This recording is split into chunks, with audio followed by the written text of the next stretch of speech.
بہت خوب۔ آج ہم اس سوال پہ بات کریں گے جو صدیوں سے علماء، محققین اور مورخین کے درمیان سب سے زیادہ زیر بحث رہا ہے، یعنی یسوع مسیح کی گمشدہ یا خاموش عمر۔ جب وہ 12 سال کے تھے، ہیکل میں دکھائی دیے، اور پھر 30 سال کی عمر میں بپتسمہ کے وقت اچانک دوبارہ منزل عام پر آئے، یعنی تقریباً 18 سال کا خلا، جسے اکثر دا سائلنٹ ایئرز آف جیزس یا the last years of Jesus Christ کہا جاتا ہے۔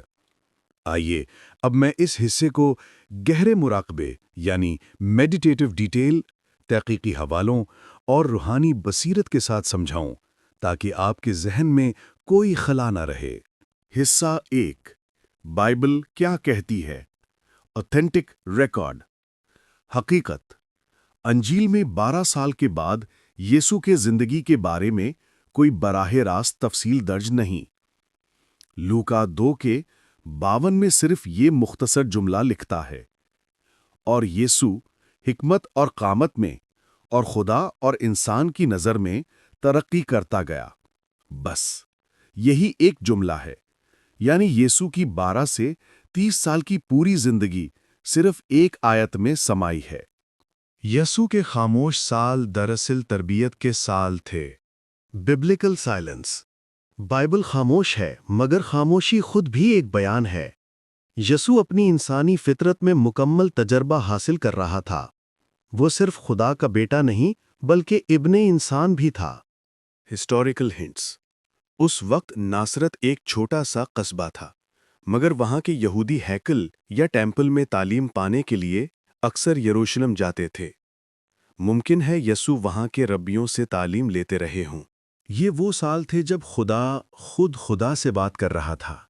یسوع اپنے اندر وہ سکون پیدا کر رہا تھا جو صلیب کے طوفان کا مقابلہ کر سکے۔ یہ خاموشی طاقت کی تیاری تھی۔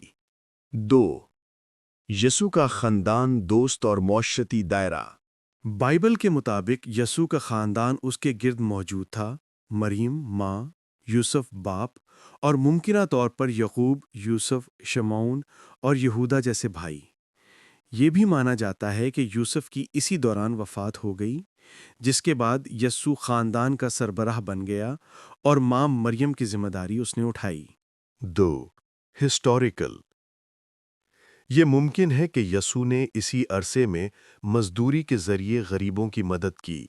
وہ ناصرت کے لوگوں میں ایک نرم دل بڑھئی کے طور پر پہچانا جاتا تھا۔ اس لیے جب اس نے 30 سال کی عمر میں خدمت شروع کی تو لوگوں نے حیرت سے کہا کہ یہ وہی بڑھئی نہیں؟ یعنی اس نے ان 18 سالوں میں محبت، خدمت اور ایمانداری کی گواہی عملی طور پر دی تھی۔ حصہ 3، وہ سال کیوں چھپے رہے؟ یہ سوال بہت گہرا ہے۔ خدا نے کیوں نہیں بتایا کہ وہ سالوں میں کیا ہوا؟ روحانی نقطہ نظر سے وہ سال تیاری کے سال تھے، خدا کی مرضی سننے، صبر، دعا اور سادگی کے ساتھ جینے کے۔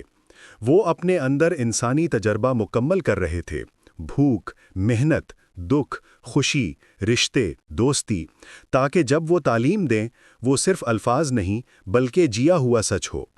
یہ وہ پوشیدہ سال ہیں جن میں خدا یسوع کے اندر نجات کا بیج پروان چڑھا رہا تھا۔ یسوع کا سفر، کیا وہ دنیا کے دوسرے حصوں میں گئے؟ یہ حصہ تاریخی طور پر ثابت نہیں، مگر بہت سے نظریات پیش کیے گئے۔ ہندوستان، نیپال، کشمیر نظریہ۔ کچھ قدیم تبت اور ہندوستانی تحریروں میں عیسیٰ یعنی عیسیٰ نام کا ایک روحانی استاد ذکر ہوا ہے جو اسرائیل سے آیا، حکمت سکھائی اور پھر واپس گیا۔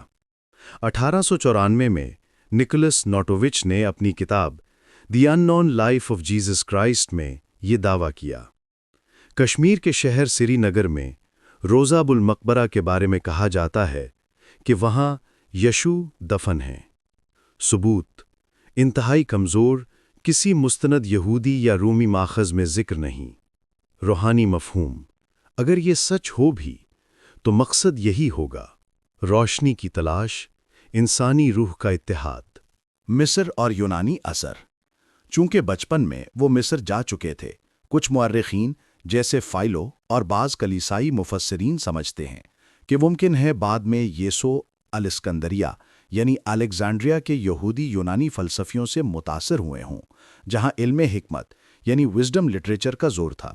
یہی وجہ ہے کہ اس کی تعلیمات میں روشنی، سچائی، زندگی جیسے تصورات نمایاں ہیں، جو یونانی و مصری فلسفہ میں بھی تھے۔